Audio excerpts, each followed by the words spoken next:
Dando continuidade ao tema 10, queridos alunos. Então, como eu havia prometido, hoje nós vamos falar sobre um dos artistas mencionados na última aula, que é José Pansetti. Então, José Pansetti gostava muito de retratar o mar. Mas será por quê, hein?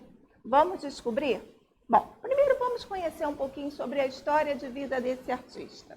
José Pansetti, ele nasceu em Campinas.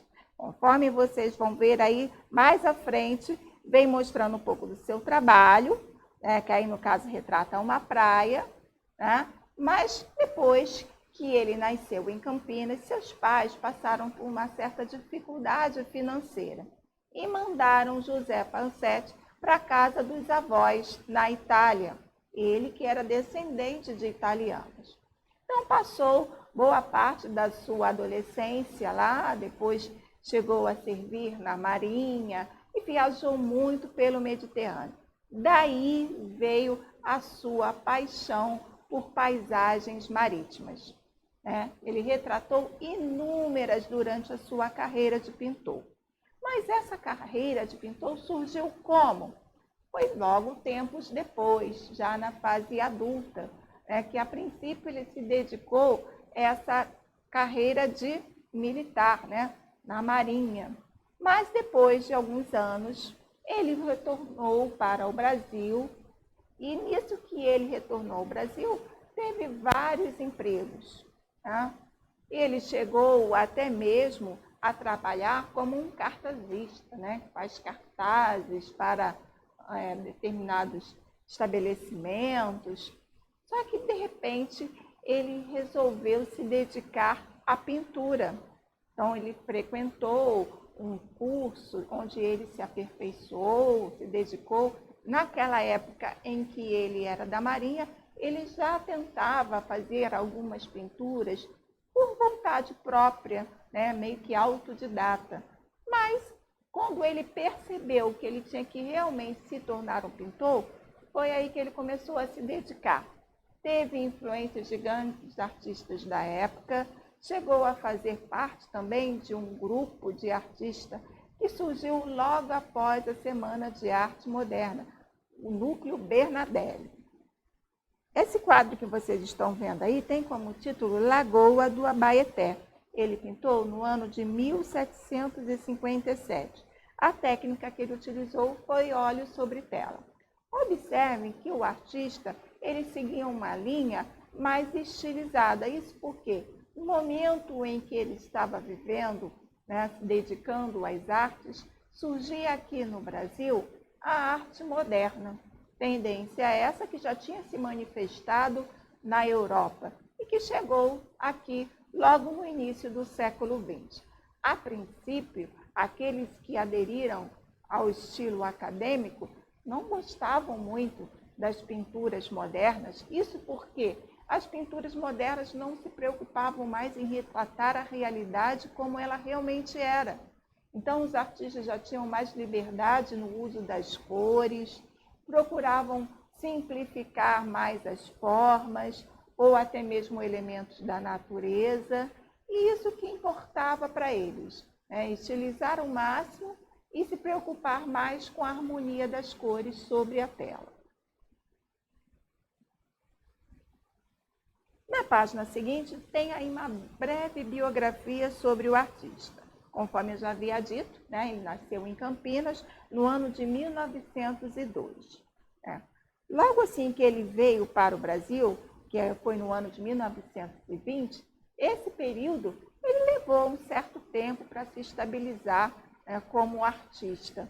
Chegou a ter inúmeros empregos, como eu já tinha dito, mas a sua paixão mesmo era a pintura.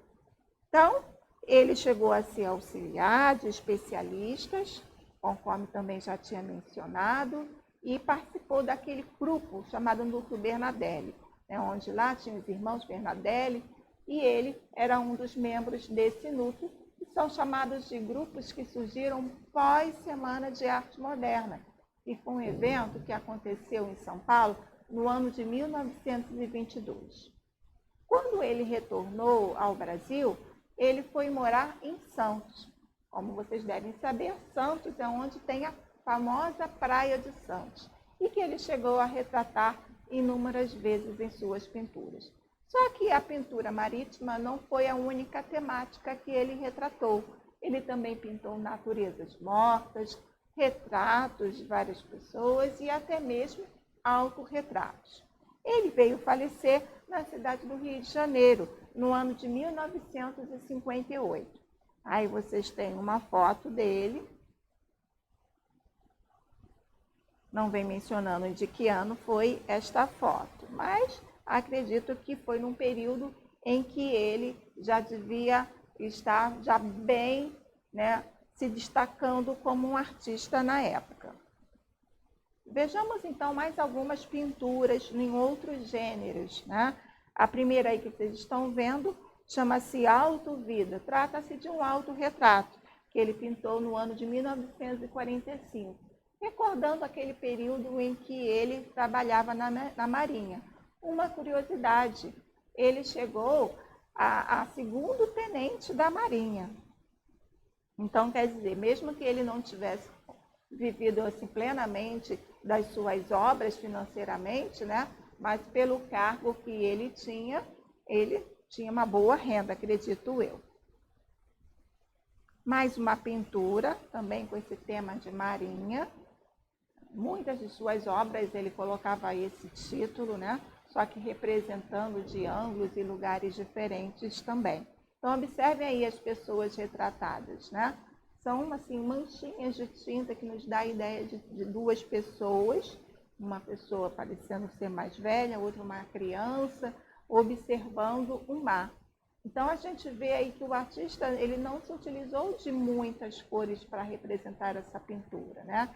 E, inclusive, o tom que ele utilizou para representar o mar é quase o mesmo tom que ele representou o céu, diferenciando apenas nas tonalidades em que o mar está um pouco mais claro e o céu um pouco mais escuro. Daí nos faz entender que seja também um fim de tarde. E aí a última obra é a composição com caranguejo, cajus e garrafas, do ano de 1952. Vamos vê-la um pouquinho maior. Tá? E observem que ele se preocupou com o efeito de sombra, né? Principalmente aí das garrafas, a gente vê a sombra projetada sobre esse plano mais claro, né? Um tom mais branco, onde a cor que predomina aí é esse tom alaranjado, né? Dos cajus e também aí do caranguejo. Como atividade, vocês farão uma pintura marinha, tá? No caderno de desenho mesmo. Quanto ao material que vocês irão usar para colorir, fica a critério de vocês. Pode usar lápis de cor, giz de cera, aqueles que preferirem usar tinta guache também podem, ok? Um beijo, ó, e até a próxima!